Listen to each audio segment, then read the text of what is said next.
आका करीम अलैहिस्सलाम ने सहाबा किराम से फरमाया कि ऐ मेरे सहाबा, तुम में से क्या कोई बंदा ऐसा है जो बंदा रोजाना ओहद पहाड़ के बराबर नेकी कर सकता हो? फरमाया क्या कोई इसकी ताकत रखता है कि ओहद पहाड़ के बराबर नेकी करे? साहबा ने अर्ज की या रसूलल्लाह, इतनी ताकत कौन रखता होगा कि इतनी नेकी बंदा एक दिन में कर ले?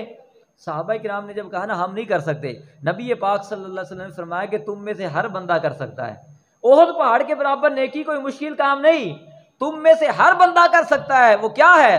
फरमाया जो बंदा रोजाना अल्हम्दुलिल्लाह पढ़ लेता है, अल्लाह पाक उसको ओहद पहाड़ के बराबर नेकियां अता फरमा देता है।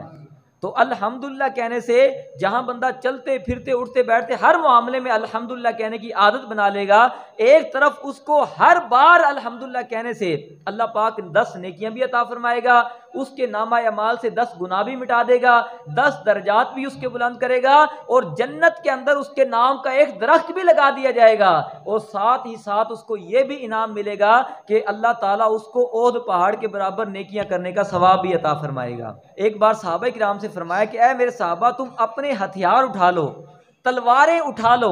अर्ज किया या रसूलल्लाह, क्या कोई दुश्मन हमारे ऊपर हमला करने वाला है? क्या कोई जंग होने वाली है कि जिसकी वजह से हम तैयारी कर लें? नबी पाक ने फरमाया कि कोई तुम्हारे ऊपर हमला करने वाला नहीं।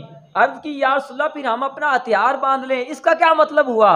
प्यारे आका अलैहिस्सलाम ने फरमाया कि सुबहान अल्लाहि वल्हम्दुलिल्लाहि वला इलाहा इल्लल्लाहु वल्लाहु अकबर। फरमाया कि तुम ये पढ़ो, कल क़यामत वाले दिन जब अल्लाह पाक की बारगाह में जाओगे तो ये कलमा, ये तस्बीह आगे से भी तुम्हारी हिफाजत करेगी, पीछे से भी तुम्हारी हिफाजत करेगी। नबी पाक सल्लल्लाहु ताला अलैहि वसल्लम ने फरमाया कि जो बंदा अल्लाह ताला का शुक्र अदा करता है, यानी कसरत के साथ अल्हम्दुलिल्लाह कहता है, फरमाया कल बरोज़े क़यामत उसके नामा अमाल के अंदर अगर कोई नेकियों का पलड़ा हल्का रह गया तो ये अल्हम्दुलिल्लाह उसके नामा अमाल के पलड़े को भारी बना देगा।